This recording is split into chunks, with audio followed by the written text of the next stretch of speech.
안녕하세요. 저는 30대 후반의 여성으로 바쁜 직장 생활 속에서 커피를 마시며 다른 사람들의 이야기를 즐겨 들으며 시간을 보내고 있는 애청자입니다. 남의 이야기를 듣다 보면 가끔 내가 모르게 입 밖으로 나오는 말이 있어요.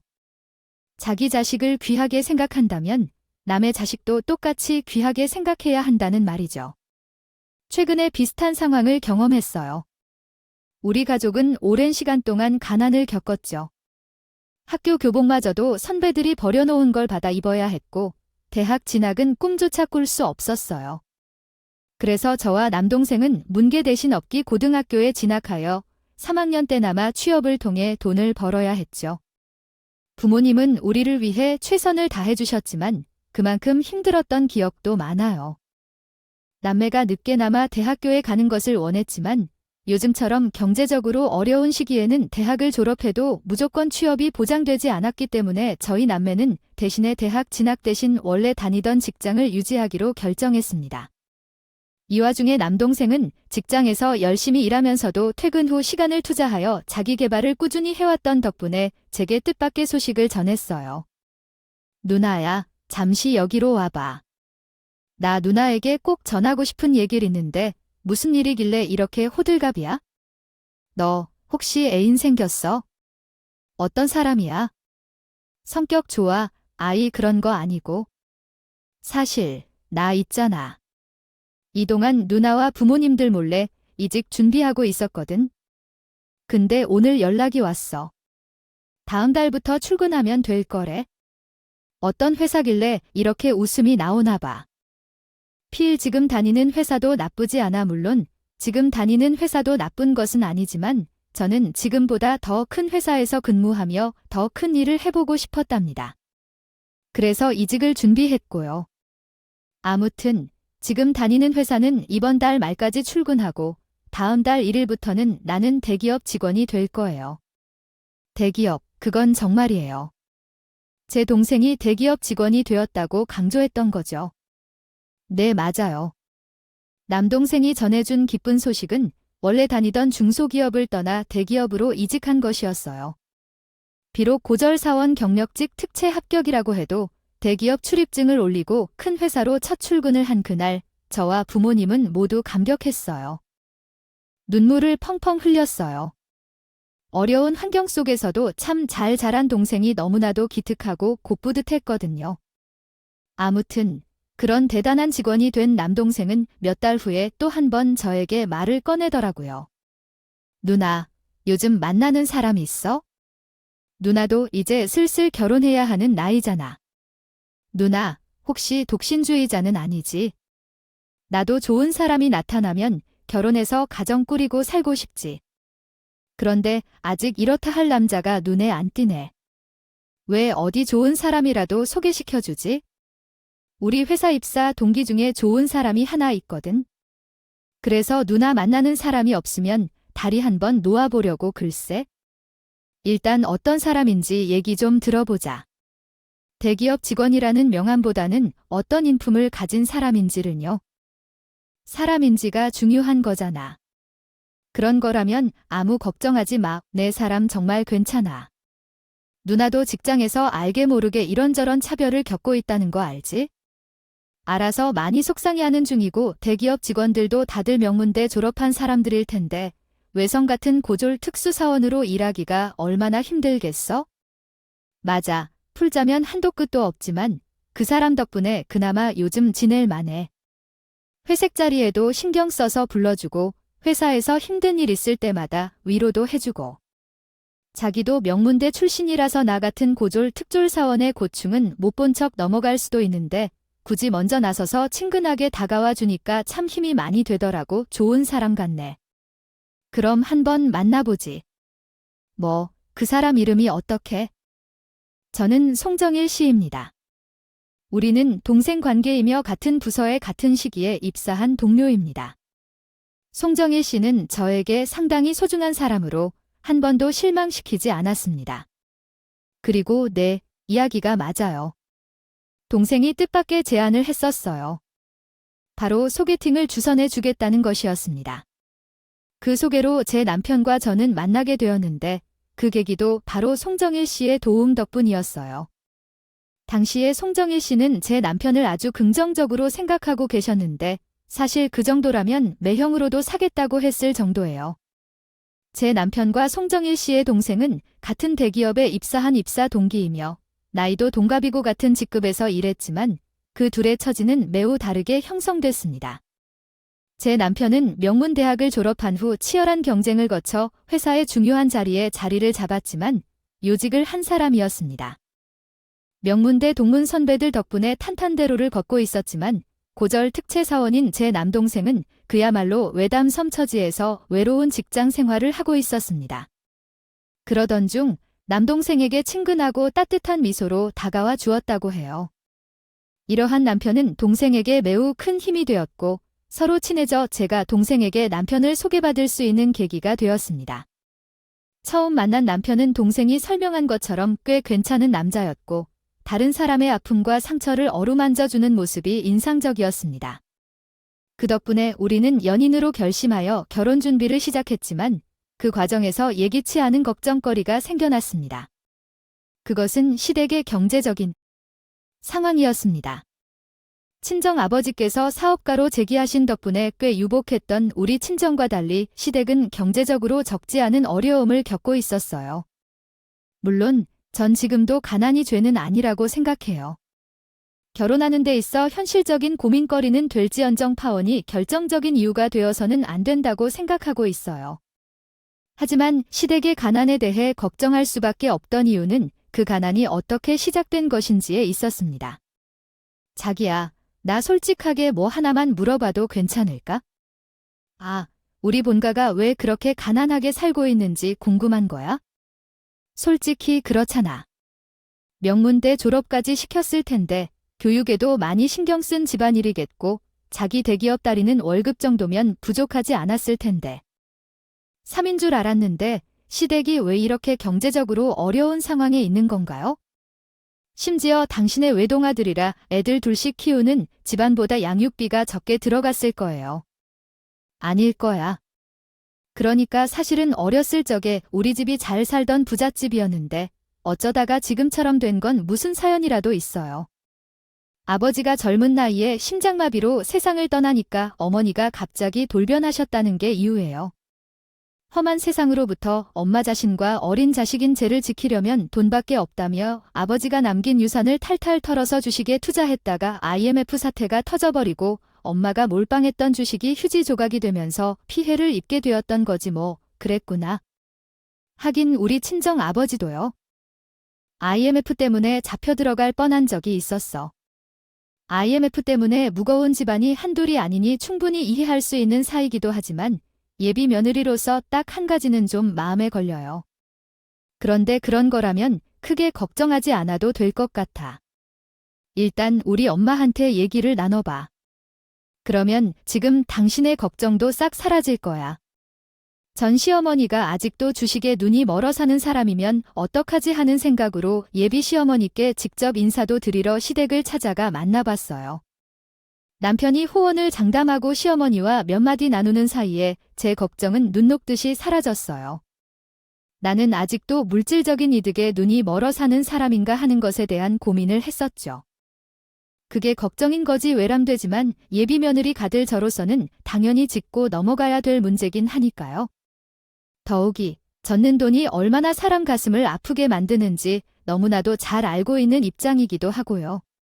그런 거라면 아무 걱정하지 말아야 해요. IMF 때문에 주식이 휴지 조각되면서 전 재산이 공중분해되긴 했었는데 그 일을 겪으면서 나도 반성 많이 했어요. 나의 헛된 과욕이 자식의 삶마저 가난의 구렁텅이로 밀어넣었다는 걸 깨달았거든요. 그래서 어떻게 하시는데요? 어머님 노름 같은 주식이라 천금 욕심일랑 완전히 단념하고 우리 아들을 위해 엄마로서의 삶을 살기 시작했지. 그때나 지금이나 나한테 남은 가장 귀한 전 재산은 우리 외동아들 뿐이거든. 그래서 열심히 일해서 조금 돈으로 아들을 학원에 보내고 명문대학을 졸업시키고 대기업에 입사하는 날까지 뒷바라지 최선을 다했다는 시어머니의 이야기를 들으며 내가 전속으로 진심 안 되었던 적이 있었습니다. 인간은 잘못하지 않은 존재이기에 때로는 실수를 저지르기도 하지만 중요한 것은 실수로부터 후회하고 반성하며 깨닫는 것이고 그 끝에 올바른 새로운 사람으로 거듭나는 법이라고 생각합니다.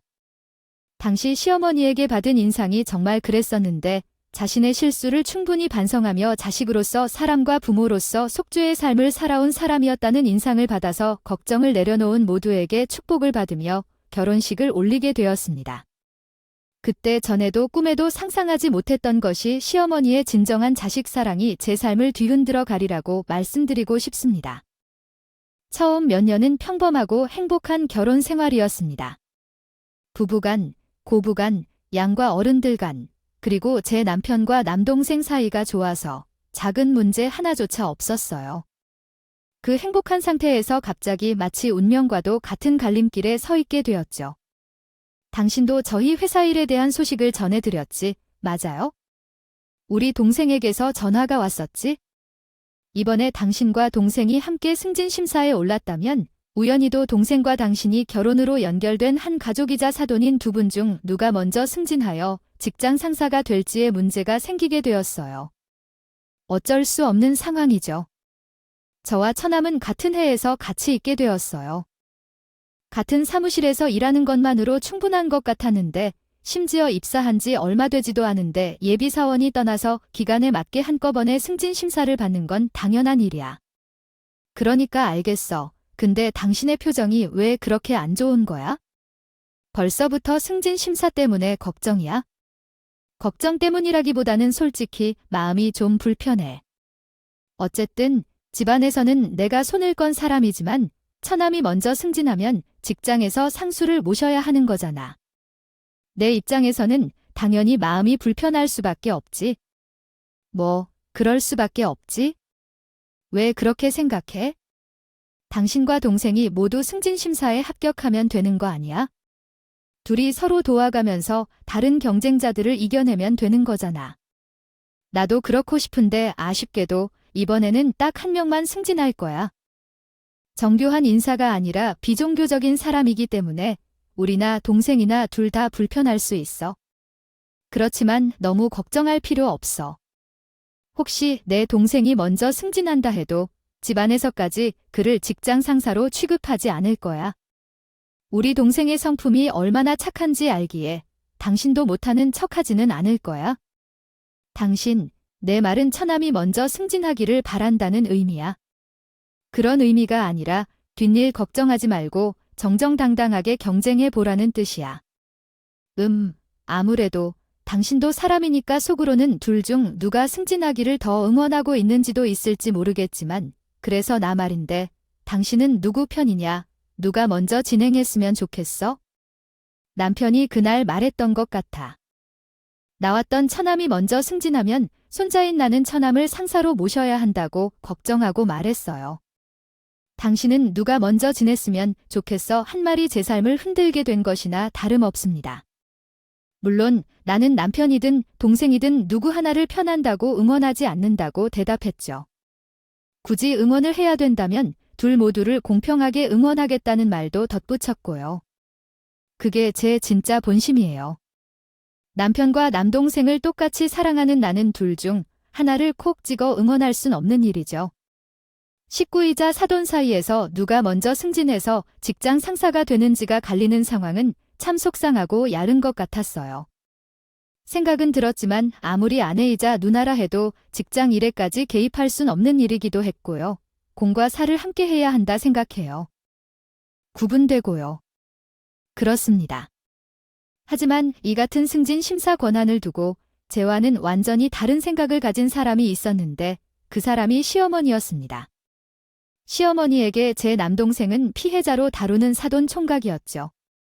시어머니는 자연스럽고도 당연하게도 제 남편의 승진을 응원하는 입장이었지만 그런 시어머니의 마음을 이해할 수 있었지만 그녀가 자기 외동 아들을 향한 응원 방식 때문에 어리석게 만들었어요.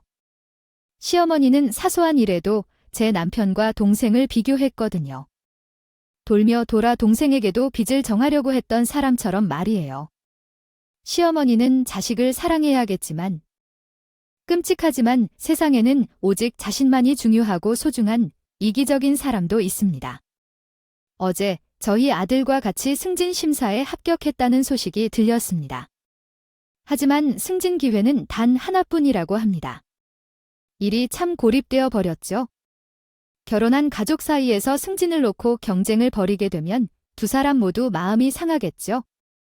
만약 저였다면 지금쯤이면 가시방 속에서 머릿속을 더듬으며 살 텐데요.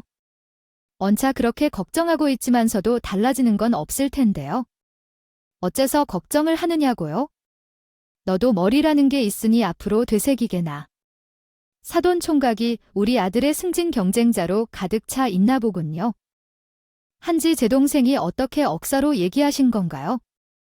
사돈 총각은 대학교 교문 근처에도 못 밟는 밥을 먹고 고졸 나부랭이서 대기업에 입사한 것도 회사가 워낙 크기 때문에 사회적인 부의 유두근식으로 고졸 특채를 통해 이직한 것이구나.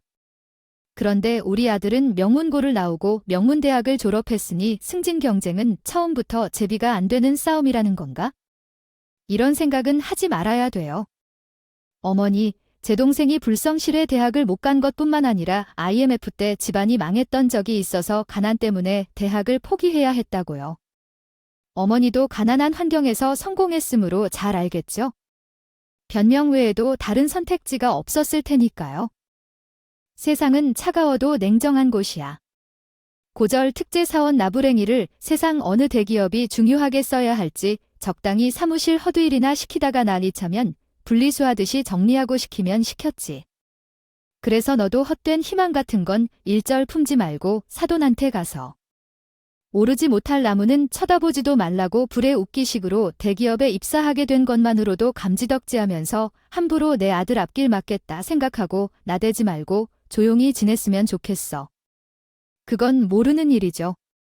승진 심사에서 제일 중요한 건 업무 과업 아빠랑 내 동생의 업무 성과가 각자 어떤지도 모르는 어머님이 속할 일이 아니라고요.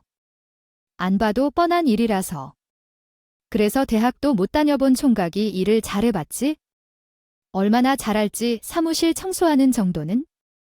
기똥차게 잘할지도 모르겠네. 그러한 시어머니의 언행이 하루가 뭐다 하고 이어진다면 결국 빈정이 팍상해버렸지만 좋은 따주 먹기는 했을지언정 굳이 큰 목소리를 내면서 시어머니에게 맞서지 않았어요. 한편으로 남편과 남동생에게도 시어머니로 인한 고충을 겪고 있다는 내색도 굳이 하지 않았고요. 제가 화를 내버리면 시어머니와 단단히 싸움이 벌어질 텐데 그건 남편과 동생 모두에게 좋은 일은 결코 아니었으니까요. 남편은 엄마와 아내 사이에 끼어서 신경 쓸 일이 뻔하고 동생도 동생대로 걱정을 할 게 뻔한데 승진 심사라는 중요한 시기에 놓여있는 두 사람에게 죄로 인한 마음의 고통을 더하지 않을 수 있는 노릇이잖아요. 그래서 나는 중간에 꽉 끼어버린 채로 속만 키며 참을 수밖에 없었는데요. 그로부터 얼마 뒤에 승진 심사 결과가 발표되었습니다. 승진이 결정된 사람은 남편이 아닌 나의 남동생이었습니다. 남동생의 승진은 사실 쉽지 않은 일이었어요. 인정하기는 싫지만 회사의 나의 남편과 남동생의 현실은 시어머니 말처럼 아주 큰 차이가 있었거든요. 문대 동문 선배님들 라인의 비호를 받고 있었고 나의 동생은 낙동강 오리 하나 다름없는 고졸 특원이었으니 그럼에도 나의 동생이 승진에 결정된 이유는 다름 아닌 남편의 실수 때문이었어요. 승진 심사 대상에 오르던 바로 그날부터 나의 남편은 몇 대 출신 선배님들에게 잘 보이겠다고 생각하며 매일 술을 대접하며 식을 하며 돌아다니기 시작했습니다. 바빴지만 그러다 보니 자연스럽게 시키게 된 제 남편은 결국 숙취로 인해 중요한 계약서의 금액을 잘못 입력하는 실수를 범하게 되었어요. 계약서에 금액을 잘못 표기한 결과 회사는 무려 배 이상의 큰 손해를 입게 되었고 다행히도 착착이 그리고 성실하게 근무하던 제 동생이 계약서 상해 오류를 발견하여 회사의 손해를 막아주었어요. 그로 인해 남편은 회사의 시선에서 사라지고 제 동생은 자연스럽게 승진하는 결정을 받게 되었습니다. 네, 맞아요. 남편의 승진 실패는 자기 스스로 지은 잘못 때문이었어요. 회사 구성원들 모두가 그렇게 생각했고요. 그러나 시어머니만큼은 명백한 사실을 절대 허옇지 않으려 합니다. 않더라도 시어머니께서는 자신의 아들이 승진에 실패한 이유를 나에게 전부 떠넘기시려 시작했어요. 너는 하늘을 울려 부끄럽지 않은 나처럼 죄스럽다 해도 고개를 들고 다니지 못할 것 같은데. 대체 내가 어디서 잘못을 저질렀다고 그러는 거죠? 아버지, 승진 못한 건 순전히 자신이 일을 잘못했기 때문이잖아요. 계약서에 금액을 10배 이상으로 잘못 기입해서 결제를 받으려 한 사람을 어떤 회사가 믿고 송진을 시킨다고요? 그건 모두 람이 부족해서입니다. 그 이유에 대해 생각해보지 않으셨어요. 우리 아들이 왜 그런 실수를 했는지. 사람을 먹여 살리는 부담감 때문에 선배들에게 잘 보이려다가 그렇게 된 겁니다. 말씀하신 바는 다음과 같이 재구성할 수 있습니다. 누가 누굴 살려주고 있는 것인가요? 제 생각엔 우리 모두 직장 다니면서 생활비를 내고 있습니다. 우리는 반반씩 내고 있고 또한 중요한 승진 프로세스를 앞두고 있는 사람은 업무에 집중해야 하는데 회식으로 바쁘게 다니는 건 문제입니다. 아이고, CME 앞에서 싸우는 것 같은 목소리를 내고 있으면 안 돼요. 다른 사람이 마음의 상처를 받을 수 있습니다. 아들이 일이 잘 풀릴 것 같지 않아요. 동생과 맞서 싸우다 보니 아빠가 곤란한 처지에 놓이게 되었는데 한편으로는 선배들에게 의지하려 술을 마시다가 실수를 저지른 것이었습니다. 심지어 시어머니까지가 동생을 불법 행위자로 보며 대우하고 있어요. 솔직히 말하자면 중소기업 사장인 사돈 양반은 백이 제끼고 아들을 승진시킨 것으로 알고 있습니다. 거지 어머니 트집을 잡으려면 좀씩 된 말을 해야 할 것 같은데요. 두 사람이 다니는 회사는 대기업 사장이시며 우리 아버지는 중소기업 사장입니다. 중소기업 사장이 힘센 대기업 승진 심사에 어떻게 개입할 수 있는지 궁금한데 그게 아니면 대단히 존경받는 분께 돈 봉투를 가져다 드린 적이 있나요? 아니면 가족이나 친구에게 그렇게 했던 적이 있나요? 어쨌든 이런 행동은 불법이니까 우리 아들의 억울함을 풀어주기 위해서 직접 나서야겠어요. 이 은박지도 받아주는 것은 유익하지 않고 참을 수 없어요. 한번 시도해보려고 생각 중이에요. 만약 이런 사실을 조사하면 항상 밝혀질 거예요. 그러니까 나의 길대로 경찰과 언론에 제보할 생각이에요. 심산으로 어머니께 외쳤어요. 그러시던가 언론에 제보를 하든 경찰에 신고를 하든 마음껏 해보세요. 아니면 제가 직접 전화를 걸어 드릴게요. 어디 저번에 해보셨던 것처럼 앞에서 해보세요. 왜 그렇게 외친 건가요? 방송국에 전화를 걸어 휴대폰을 시어머니에게 넘겨줬어요. 그랬니? 어머님이 어땠는지 아세요? 꿀을 먹은 벙어리가 되어서 하루 강아지를 깨갱하는 듯이 꼬리만 말고 후다닥 도망치듯 자리를 떠나버렸어요. 맞아요. 시어머니 본인도 자기가 내뱉은 말들이 말도 안 되는 망상에 불과하다는 것을 알아챘어요. 그런데도 동생과 친정을 싸잡아 깎아내리며 절 타박했던 거고요. 나는 열받아 정말 아무튼 덕분에 지난 날들을 돌아보고 있어요. 그야말로 올해 얼마 안 걸려 더 큰 문제가 발생했거든요. 왔습니다. 남편의 동생을 향해 자기가 받은 그만큼 같이 심산으로 어머니께 외쳤습니다. 제끼고 승진을 해버렸다면 자존심이 아주 많이 상해 있던 모양이더라고요. 이제는 아주 실학 남편들이 한 패거리가 되어 저를 들들 볶아내기 시작했어요. 남한테 가서 똑바로 전해야 하는 사나리 사람 직장 상사로 모시기 껄끄하게 회는 직장. 알아보라고 당신까지 왜 이래? 잘못은 정작 당신이 다 저질러 놓고 그 바람에 승진 심사에 떨어졌을 뿐인데 반성하고 개과천선은 못할 망정 왜 열심히 일할란 내 동생한테 사표를 써라 말라 하는 거냐고. 당신이 무슨 자격으로 내가 지금 1,000원 평생 백수로 살라는 소리 하는 거 아니잖아. 서로 불편한 사이가 됐으니까 손님인 처남이 다른 회사로 이적하는 게 이치에 맞는 소리 하는 거야? 여하튼 여기서 더 집안 시끄럽게 만들지 말고 당신이라도 나서서 해엔설며 천남. 사초수도록 설득해봐. 그렇지 않으면 안 된다. 당신 참 웃긴다. 그렇지 않으면 어쩌려고. 엄마가 그러더라고. 며느리에게 지옥 같은 시집살이를 시켜서라도 하라고 했다. 청각 편하게 만들어줄 테니까 아무 걱정하지 말라고. 그게 무슨 말인지 알겠어? 원치 않으면 그대로 처리하면 돼. 이에 또 한 번 혈압이 솟구친 전에 남편에게 당당히 맞섰습니다. 지옥 같은 시집살이 이런다고 내가 겁이 먹을 것 같아. 어차피 나도 당신이랑 당신 엄마한테 지긋지긋해서 동생을 막은 누나에 많아서 차라리 이혼을 고하는 게 좋을 것 같아. 하지만 남편과 시어머니는 제 경고를 개똥으로 받아들인 것 같았어. 사고를 제대로 쳐버리더라고요. 문제의 그날은 시어머니의 생일이었습니다. 당시에는 시댁과 이혼을 해서 감사할 정도로 완전히 틀어져 있었던 저는 시어머니의 생일 식사 자리에 참석하지 않았는데요. 저녁이 되던 시간에 남동생에게 뜬금없는 전화가 왔거든요. 제 남편이 축하한다며 동생을 저택으로 불러다가 제 시어머니가 그 자리에 앉아 계신다는 전화였어요. 여러분이 들었던 제가 즉시 그곳으로 달려갔는데 남편이 시어머니 생일에 동생을 불러다가 손님을 대접하며 음식을 서먹거리며 동생에게 술을 줄이거나 밥을 주는 등의 행동을 하는 걸 보았어요. 동생을 어떻게든 밀어내려고 줄을 대접해서 주겠다는 핑계를 대며 제 동생이 저를 부르도록 계획한 것이었던 거입니다. 하필 어떤 목적이 있었든지요. 승진해서 뒤처진 보복을 당해서 그것뿐만 아니라 제 동생을 모욕해서 회사를 그만두려는 생각이 들었던 제 모습과 깊은 분노를 느껴서 남편의 짐을 싸들고 시댁으로 내쫓았습니다. 그들과 함께 할 수 없었어요. 상처를 받을 수 없다는 생각에 진심으로 이혼할 결심을 했었지만 곧바로 이혼 준비를 시작하지 못했어요.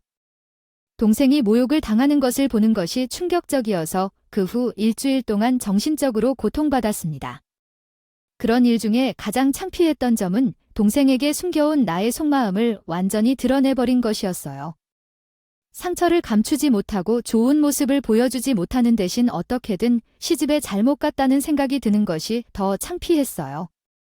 모습이나 들키기 쉬웠던 군달한 외모였습니다. 한편 제 동생도 가시방 속에 앉아있는 모습을 몇 일을 보내고 있었어요. 나에게 오랜만에 소개해준 신랑은 거물 같은 사람이었는데 이 사람이 바로 동생이었죠. 그렇게 가시방에서 계속 시간을 보내던 동생은 어떻게든 저를 위로하고 싶다는 모양새였어요. 그래서 갑자기 중고 외제차 한 대를 선물하러 왔어요. 이게 무슨 외제차야? 아이 좋아. 누나가 다니는 경차가 많이 낡았어서 위험했어. 얼마 전에 브레이크 고장 나서 큰일 칠 뻔했다면서 그래서 동생은 말했어요. 준비했어. 누나한테 승진턱도 거부하게 한 통 낼 겸해서 마음 같아선 신차로 사줄까 했는데 신차는 출고까지 1년 정도 기다려야 한단다. 그래서 차라리 중고차로 사줬어. 괜찮아. 솔직히 말해봐. 다른 생각이 있어서 선물하는 거지가 누나야. 그 속을 내가 모를까 봐서.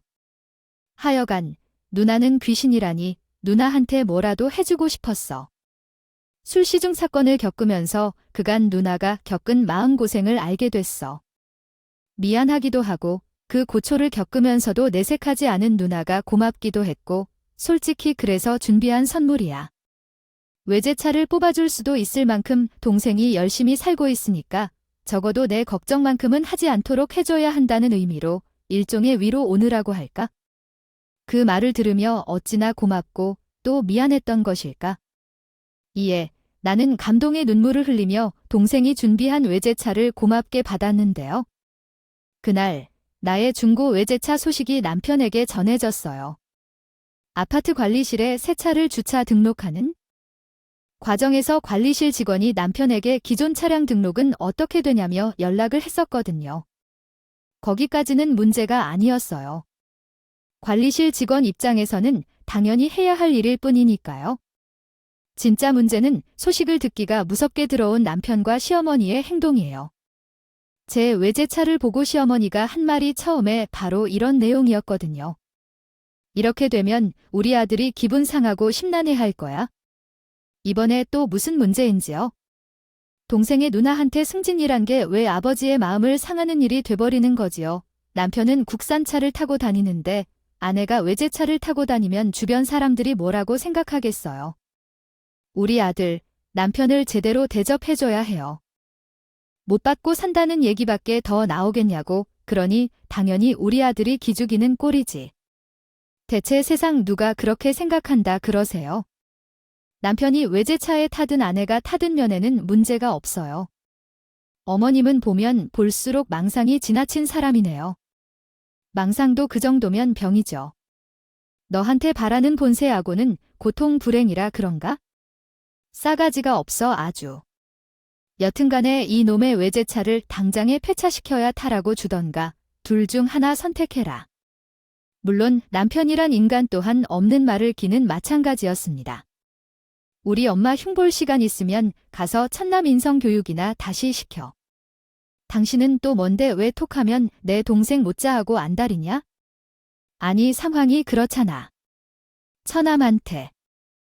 내가 손님이 오면 손님 집에 선물을 주는 거라면 신차를 뽑아줬어야지. 어디 예의 없이 남이 찾아온 중고차를 던져줄 수 있어? 처남이 자꾸 이딴 식으로 위아래를 못하니까 나라도 기강을 지키려 하는 거잖아. 당신께서 선물한 차가 아니라 내가 선물한 차야. 내가 받은 건데 당신이 무슨 자격으로 감나라, 배나라를 해? 심지어 집에서까지 쫓겨나게 해서 왜 이번에는 소금이라도 뿌릴까? 그래서 그만두라는 얘기야. 그렇다면 야, 얼마든지 하세요. 서술한 대로 시어머니와 남편이 마음에 안 드는 행동을 드러내며 일단 시부모 집으로 돌아갔고 나는 즉시 변호사 사무실을 찾아 이혼 준비를 시작했어요. 며칠 후에 아침이었어요. 출근하려고 나가보니 주차장에 있던 내 차가 감쪽같이 사라져 버린 것이 아니겠죠. 그래서 도둑에게 턴 줄 알고 경찰에 신고했는데 경비실에서 CCTV를 확인한 경찰이 나에게 전화를 걸어왔습니다. 그러자 그날 저녁에 시댁이 발칵 뒤집어지고 말았어요. 시어머니가 양평에서 경찰에게 붙들리게 된 것이었기 때문이죠. 이게 대체 무슨 일이 일어난 건지 말이죠. 그날 경찰에게 전화를 받은 건 CCTV를 확인하기 위해 경비실로 이동한 것이었습니다. CCTV 영상 속 도둑은 시어머니와 함께였어요. 이에 분노한 나는 단숨에 시댁으로 달려갔는데 마침 시어머니가 자기 친구들과 함께 내 차를 타고 어딘가로 유유히 떠나는 장면을 목격하게 되었어요. 차림새를 보니 제 차를 끌고 어디 가는 건지 궁금해졌어요. 근교 드라이브를 가는 게 아닐까 생각했는데 너무 황당하고 열받으니까 곧장 택시를 탔어요. 시어머니가 운전하는 제 차를 뒤쫓았고 휴게소에서 내리려는 시어머니를 따라갔어요. 그러다가 요점에 이르러 남편은 당연히 난리를 일으켰어요. 회사를 무단 조퇴하고 내게 닥쳐들면서 너무 무례하게 말했죠. 그래서 결국 시어머니를 경찰서로 보내자며 당신 정신 차린 건가요? 내가 할 소리는 아닌데 당신과 어머니가 정신이 없어 보여 배신하고 남의 차를 훔쳐다니는 게 정상인지요. 없는데 그게 어떻게 남의 차지. 와이프 차면 내 차도 하고 내 차면 엄마 아들 차도 한데 아들 자식 차 좀 탔다고 어디 함부로. 엄마들이 신고하냐고? 그냥 말야, 틀린 말은 아니지. 근데 야, 경찰이 왜 왔을까? 정말 나 때문이라고 생각해? 다른 뭐가 있으니? 해명하지 않으면 나도 가만히 있지 않을 거야. 그래서 가만히 있지 않으면 어쩔 거냐고 했어. 합의 없이 전엔 곧바로 이혼 소송에 돌입했어요. 그러자 남편은 아이 미안해. 내 생각이 짧았어. 솔직히 아들 승진물 먹은 바람에 엄마가 요즘 얼마나 상심해 있었냐. 그래서 이렇게 마당까지 와서 나한테 대체 뭘 바라는 건데? 한 번만 용서해줘. 나 진짜 엄마한테 쇼를 해드리고 싶었을 뿐이야. 상심한 엄마 기분이라도 풀어주 겸하여 친구들과 외제차를 타고 멋있게 드라이브를 즐기시라고 차를 빌려준 것 뿐이었어요. 다른 의도는 전혀 없었어요. 자기야, 정말 뻔뻔하고 가정 스타일이네요. 나를 무시한 상사한테 승진을 못 받은 것에 자존심이 상해 꼴에 속아 정말 수치스러웠어요. 그래서 모르는 사이에 감정이 폭주했던 모양이에요. 제가 그런 실수를 해버렸다는 사실을 인정할 수가 없었어요. 이런 식으로 무릎을 꿇고 사과할게요. 한 번만 내게 기회를 주세요. 웃기지 말고 우리 혼인관계는 당신이 내 동생을 놀림으로 취급하고 거듭거리며 장난을 쳐서 이미 파탄이 났어요. 아이고, 사랑하는 사람아, 이러지 말아주면 좋겠어요. 앞으로의 일들을 함께해요. 잘할게요. 저랑 엄마랑 힘을 합쳐서 잘 지내겠어요. 그 앞에서 조심스럽게 지낼 필요 없고 어머님께는 똑바로 말씀하고 합의와 용서가 필요하다는 걸 이전에도 합의했었죠. 제 말이 끝나자마자 남편은 경찰서 앞에서 울부짖으며 용서를 구해주세요 라고 애원했어요. 하지만 제가 그 말을 듣지 않았죠. 동생이 사준 차는 반납했고 이혼 소송도 종결했습니다. 그 결과로 전 남편은 시댁에 입양해주기로 했어요. 솔직히 이혼할 때 가장 걱정되었던 것은 동생이 일터에서 고통받지 않을까였는데 그 후 남편은 회사에서 퇴직 희망서를 제출했습니다. 상세 이야기를 듣니 승진 기회를 놓친 것도 있었다고 해요. 완전히 밀려났다고 말씀하셨는데 부서까지 옮겨지면서 스스로 회사를 떠났다고 하더군요. 한편 동생은 회사에서 인정받으며 잘 다니고 있습니다. 저 또한 이혼을 마무리한 후 회사 근처에 집을 구해서 새로운 삶을 시작했습니다. 그래서 늦지 않게 연락이 끊겨 다행이라고 생각하며 지내려고 노력하고 있습니다. 어려운 일들이 있지만 제 사정은 이렇습니다. 들어주셔서 감사합니다. 오늘도 저희 채널을 찾아주셔서 감사드리며 앞으로 더 좋은 이야기로 찾아뵙겠습니다.